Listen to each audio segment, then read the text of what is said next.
Good morning, Bronco families. This is Mrs. W. It is Friday, the 19th of March, and as you can see from the clock, I'm doing this video early today because I want to be sure to get it out there because we have an amazing author assembly this afternoon. So I want to make sure you know that, but I'll get to that later. So first, this week has been kind of a crazy week. So on Tuesday, there was a board meeting where they talked about budgets and hybrid, and they also passed an early retirement program for our staff. On Wednesday, there was a town hall and an afternoon chat with me where they talked about reopening and answered questions. And then on Thursday, we had to cancel picture day, which made me very sad. But it was raining and the photographer didn't want to get electrocuted, so it made sense. We did reschedule picture day. Please check the website for information. And if you already made an appointment, that appointment rolls over to the same time for our next picture day, which is April 15th. If you would like to change that appointment, of course, you can go into Sign Up Genius and change that. And then today at 1 p.m. and at 1:45, we have Spanish bilingual author Matthew Golub coming.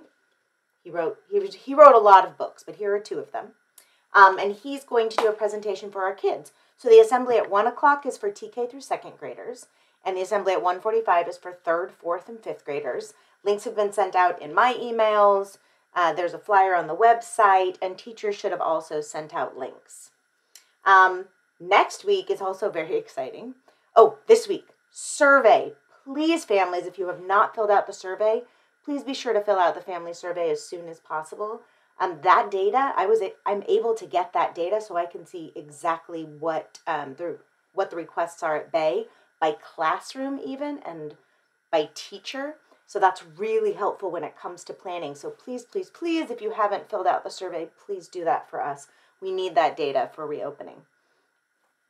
On Tuesday, there's an emergency board meeting at 6:30 p.m. I'll send out a link in my Monday parent letter. And the board will decide whether or not we are opening as a district for hybrid this year. So that's a very important board meeting. And your survey results will affect that, the decision that they make. So you really do have a voice in this. Wednesday, 6 p.m., we have TKK orientation night. If you are already a TK student, you don't need to attend because you don't need to do the enrollment process in the same way. But for our new TK and kindergartners, please plan to attend at 6 p.m. on Wednesday night. We'll go over everything you need for enrollment. We'll go over just information about the school site. Clearly, we don't have all of the information about next year, but we're there to tell you what we know. And if you know anyone who has a 4.5 or 5-year-old, please encourage them to come. At 6:30 on Wednesday night, Matthew Golub will be doing a bilingual author family night. So I'm hoping that lots of people will be able to come. It should be a lot of fun. And anyone who attends will get 2 free books. We will send them to you or figure out how to get to them to you at distribution. So that's exciting.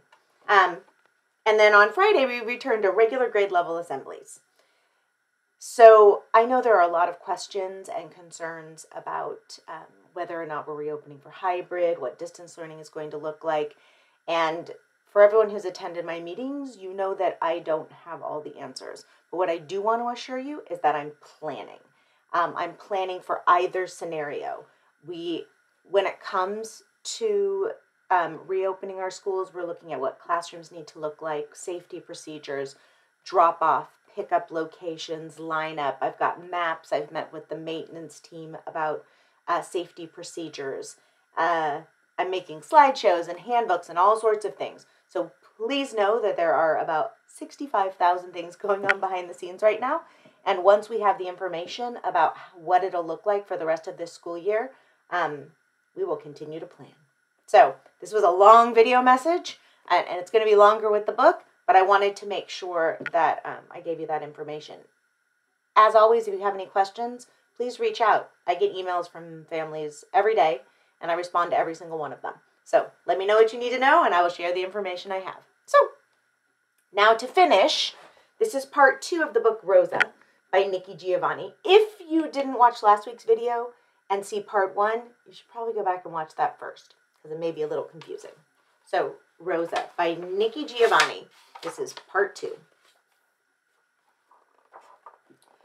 Joanne Robinson was at the Piggly Wiggly when she learned of the arrest. She had stopped in to purchase a box of macaroni and cheese. She always served macaroni and cheese when she baked red snapper for dinner. A sister member of the Women's Political Council approached her just as she reached the checkout lane. "Not Mrs. Parks!" Mrs. Robinson exclaimed. She then looked furtively around. "Pass the word that everybody should meet me at my office at 10 o'clock tonight."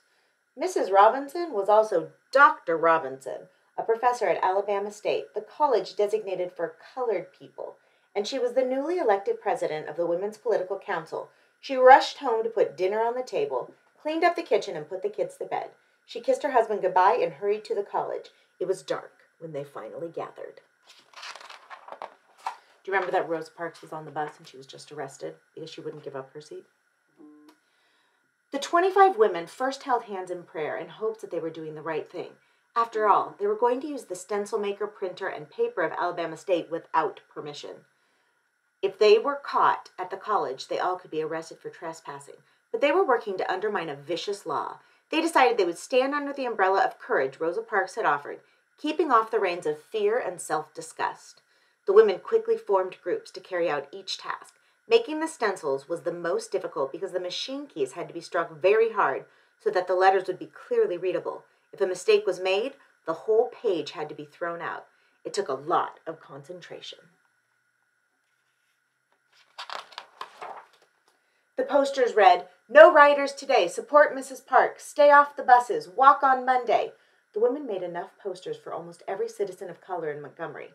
The next morning, as people read the posters, they remembered the joy they felt when the Supreme Court declared that separate was not equal. They were sure that once the highest court in the land had spoken, they would not be treated so badly. But that was not the case.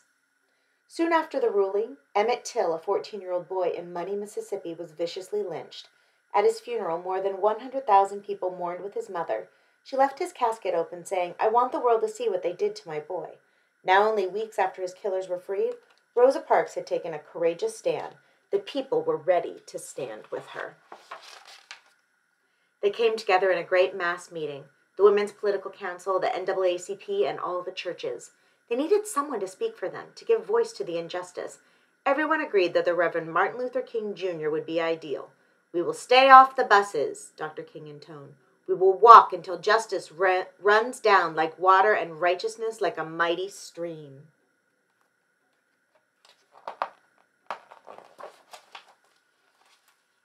As the people walked, they walked in, and the people walked. They walked in the rain. They walked in the hot sun.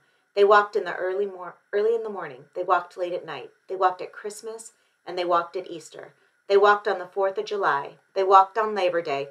They walked on Thanksgiving. And then it was almost Christmas again. They still walked. People from all over the United States sent shoes and coats and money so that the citizens of Montgomery could walk.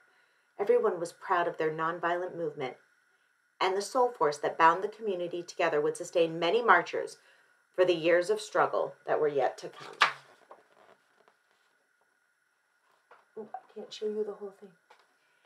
On November 13th, 1956, almost a year after the arrest of Rosa Parks, the Supreme Court of the United States ruled that segregation on the buses, like segregation at schools, was illegal. Segregation was wrong. Rosa Parks said no so that the Supreme Court could remind the nation that the Constitution of the United States makes no provision for second-class citizenship. We are all equal under the law, and we are all entitled to its protection.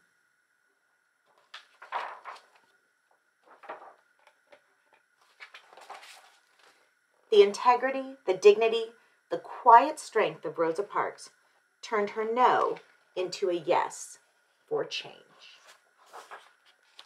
And there's a flyer, support Mrs. Parks. So Rosa Parks took a stand for what she knew was right, and the people stood with her. And even though this is a part of history, people around the world are continuing to take a stand to make sure that everyone has the same rights. And we will continue to do that.